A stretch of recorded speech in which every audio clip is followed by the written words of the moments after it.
Hello all, and thank you for joining us today. My name is Ahmed Smail Noor, and I am the programmer of the Canadian Shorts program number 2. I am joined now by our guests, Alliah Fafin and Avazeh Shahnavaz and David Sanchez, who are the directors of the titles Amani, The Untouchable, and The Witch Hunt. Which are all featured in our KCFF 2022 lineup. If you have already viewed the films and are joining us, welcome. We hope you enjoyed. And if not, then we encourage you to check out our digital platform to get a ticket. Hi all, welcome. I will start with you, Alliah. Yeah. And you with Amani. I have a few questions for you all.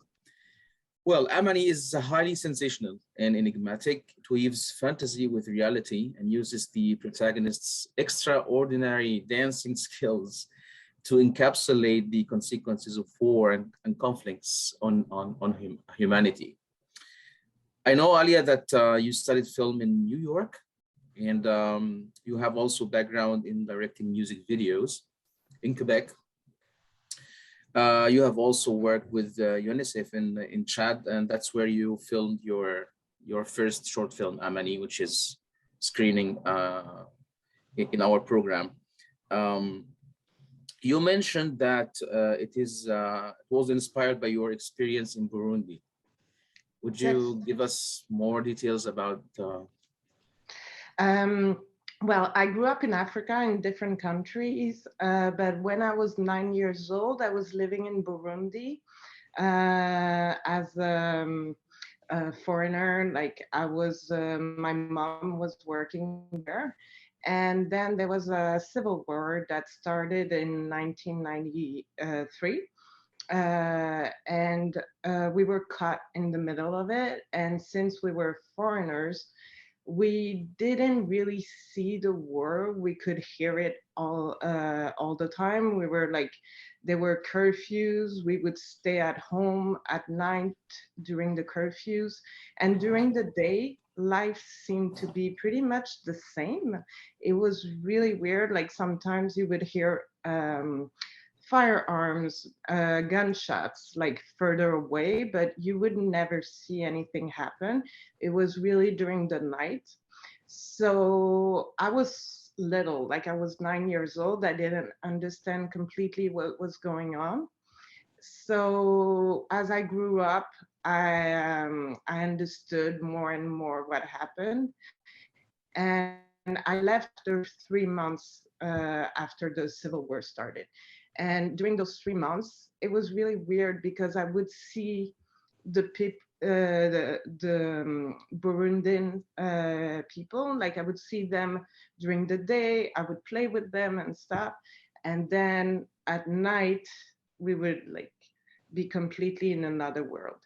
So I always wanted to make a film about that because it was like a really, it was a time of my life that I wanted to get the opportunity to share with people, like that feeling of being like completely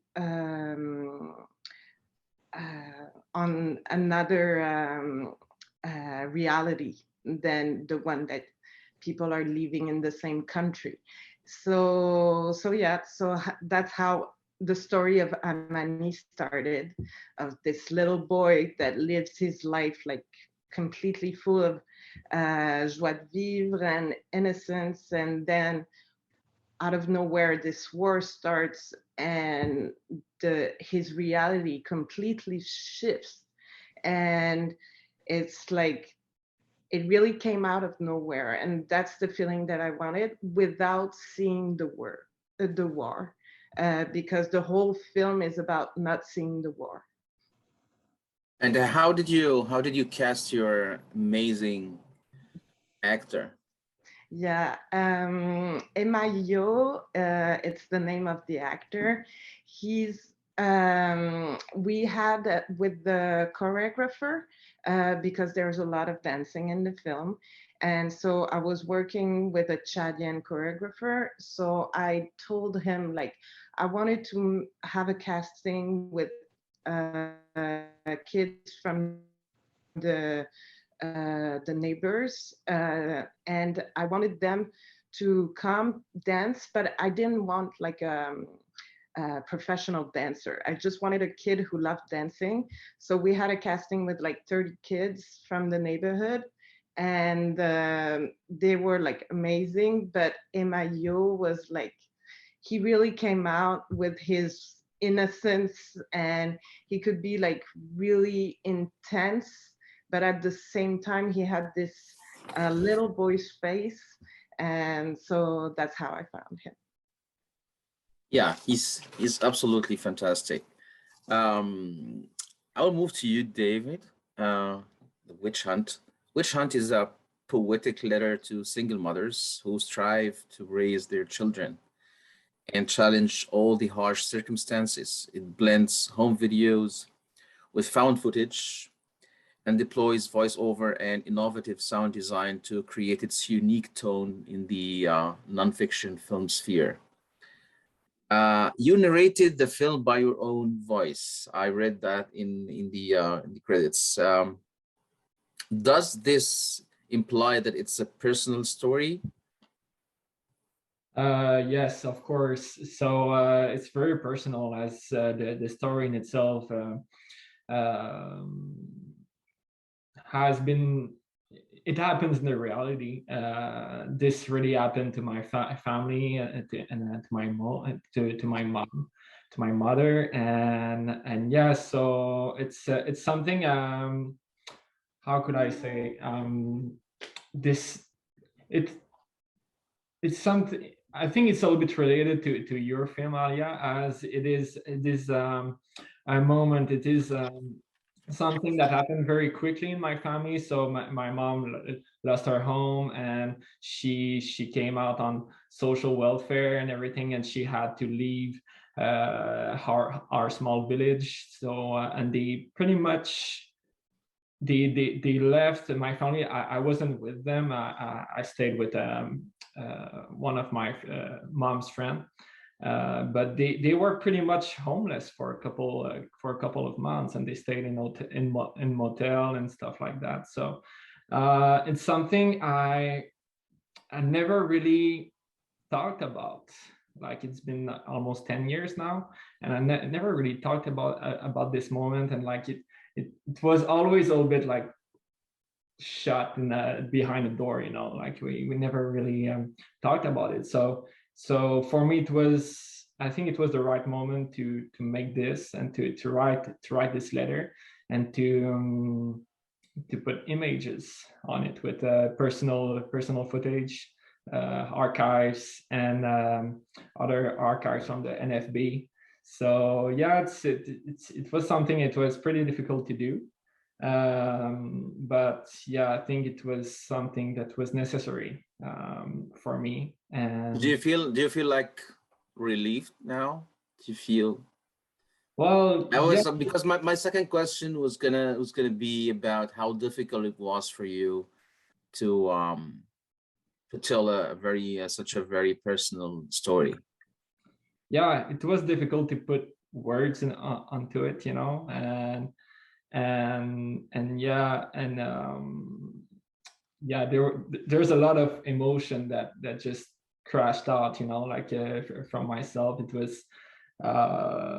was a long process to write it, and also to edit it, and like to choose the right images that will represent as a metaphor what happened. So yeah, it was something difficult, and still watching it, just like right now I'm watching it again because of the festival and everything. So yeah, it's still difficult to and I feel relief. Yeah, of course, to answer your question, I feel kind of relief, and it's something like I was looking forward to deliver this kind of story too. Yeah, It's fantastic. I'll move to you, Eva. and you're from The Untouchable. It's a social realist drama that sheds a light on multiple problems in the Iranian community in a narrative that creatively shows us how interconnected they are. I am nonetheless curious to know which plight did you mean to prioritize in the story, like the young woman who becomes a drug addict due to the cruel reality she experienced, or the male officer who's crippled by the Sharia law that doesn't allow him to touch a woman, even if she can harm herself and others in the street. Mm. Which or both could be both. It's both. Well, I can't. Well, if I want to choose one of them, I have to choose one of them. You Do I don't have have to. No, no, no. You Okay. don't have to. I'm just asking you. Because it's both of them, I guess, because it's related to each other's. Like once you have that Sharia law, then there are many things that is happening in that country, and then because of that, it probably gets to the point that that lady is on the street.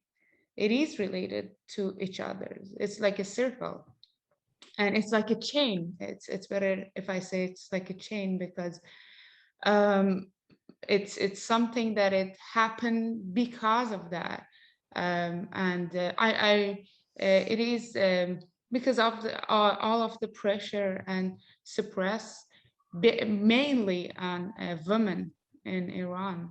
It might happen to anybody, and you're just out of yourself and you're coming on the street. But the fair, like my idea was that in a geography that uh, mm, like Sharia law doesn't allow you to actually arrest somebody who is actually breaking the law. But in the same location, in the same geography, nobody asked that person that who got hurt, who got raped, who got touched without any permission. So this is it's as I said, it's more like a circle. It's like chained together, which comes after that. Yeah. Absolutely. Yeah, totally agree. We know how challenging it can be to film one scene in the street. So your film is entirely shot in the middle of the street. Yeah. How difficult was that? It was difficult.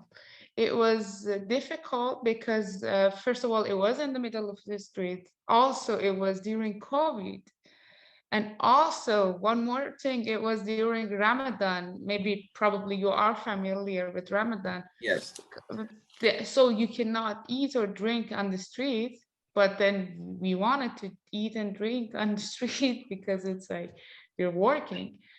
And also, we had I think, if I'm not mistaken, we had about 70 extras on 2 days, if I'm not mistaken. And so all of this makes it hard. It was very hard, but we had a very cooperative a team, and they were all like professional and everything. So they helped me a lot. Like they've done great job. And it was great experience for myself. It was such a uplifting experience for myself. Once I was done, like it was 6 days of shooting, and at the like day 6, I was like, oh, okay, wow, we've done it. Because at the beginning we were like, yeah, it's the beginning of COVID and it was a lockdown. We were supposed to be at home, but we got permission and everything. So yeah, Was it but it difficult was. also to have this to have this permission issued? Do you're asking due to COVID or lockdown? It was, yeah, because it was the permission. It was hard. It wasn't that hard, but it was because of the timing, which was lockdown, and it was COVID, during COVID, and with that many of people, it was like one day we had about 100 people on set. So it was a bit hard to get in permission, just mainly because of COVID. Okay, cool. Back to you, Alliah. It is also impressive how you talk about war without showing any scenes of war, actually. You decided to present a different view from the other side of the mountain. Why did you take this approach? I know you mentioned a little bit about it before, but I wanted you to elaborate on that. Yeah, because first, I think we have a lot of movies showing war, and I thought it would be interesting to take another approach and to have it be something that you don't see but you hear. And since when I was little, I didn't see the war. I would hear of the consequences. I would hear the gunshots. I would hear the bombs. Like one night, I remember we were inside the house and I was with my sister playing, and a bomb exploded right next to the house, and my mom came running and like she took us down. And but for me, it was like really another reality of not seeing it, just hearing it. And I thought for a movie, it would be really interesting to have that um, exact feeling of like, you know, it's happening, you hear it happening, you know the impact on the people behind in that village that you don't see, but you're just, yeah, you're um, powerless, and that feeling of being powerless and not being able to do anything about it and being stuck in that plane was the whole like feeling of the movie that I wanted to come out. My last question for you, Alliah, would be about the narrator. Yeah. Your film is told through an ambiguous narrator. Who could it be? Well, Who does he represent? well, for sure, like it's hard for me to talk about the movie without revealing the end of the film because it's the whole reveal. But for me, it was I wanted to find a narrator that could tell the story of this boy and who gets attached to this little boy who's full of dreams and life and everything. They're so different, the both of us, the both of them. So one is expressing himself through dance, and the other one is expressing himself through the voice. So for me, it was like a metaphor of the both of them, like coming together, and they're like each of them is talking to each other in different ways, but it can represent really the narrator is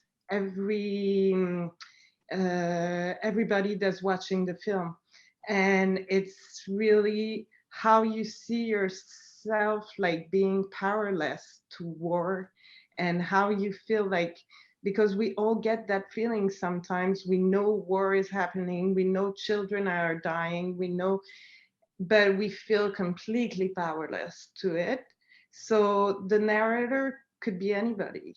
And it's got that magical feeling because I wanted it to be an African tale, and it needed to be magical because I think in those situations you need to have yourself be a little bit in that um, fairy tale kind of world to try to make sense of everything that's going on.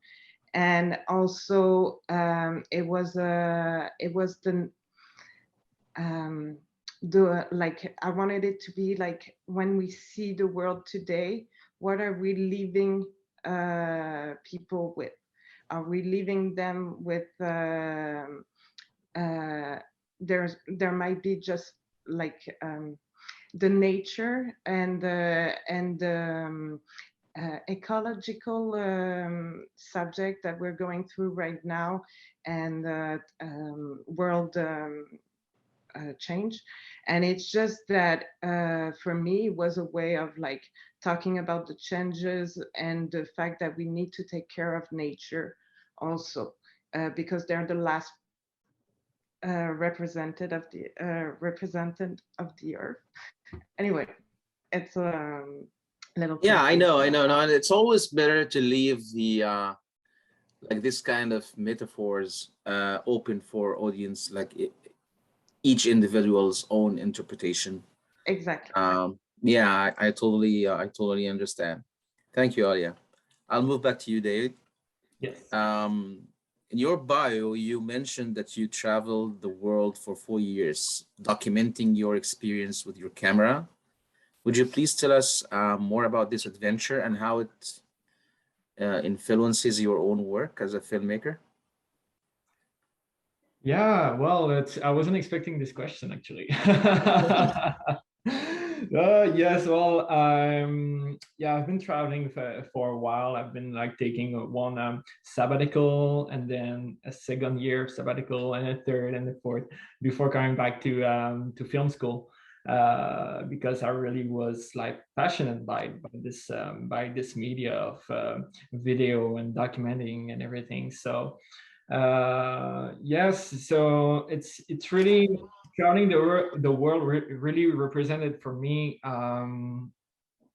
well, the contact with the other, and like this is what I was looking forward to when I started traveling. It was meeting people, and everyone was kind of an opportunity for my journey to change a certain way, you know, and like these different encounters like created my journey in some ways. So I really found interest in that, and everyone has. I really like listening to people more than talking, and this is pretty much why maybe I'm doing documentaries right now. So yeah, all these different encounters and all these different stories, I really found interest in like perhaps someday making stories out of them, and that's why yeah, that's why I'm documenting.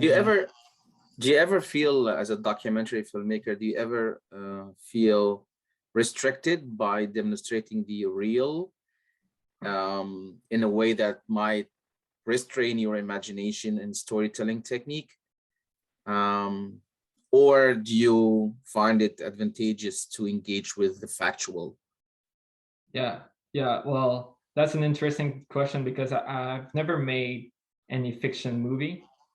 So it's interesting, but for me it's another kind of freedom, you know, because you don't need, well, you're making art with reality pretty much, with everything that's going on around you, you know. So it's, for me, it's another kind of freedom that you, well, first you need to create a certain bond with your subject, you know, with the community where you want to make a film on, or these individuals and everything. But once this connection is made, I mean, you're creating this film together, and there's not as, well, I will presume there's not as much of how can I say, of mobilization of like creating a fiction, like creating another universe, like you just like filming, and with digital right now, it's so easy to just film and like having so much content, and with this content, like I'm a lot into editing. Editing for me is a big part of it, because that's where you're taking reality and like you're sculpting with it in a certain way. So this is where, like, for me, that most of the art is coming, like is creating, because yeah, you have all this content, you're creating a story through editing. And for me, yeah, it's just so, yeah, I'm just so passionate about this. So yeah, no, it's interesting. Well, Ava, your film is like has this kind of amazing, impressive acting quality. I'm curious to know about your process working with your actors. Mhm. How did you cast them, and what was the dynamic between you as a director and them as cast?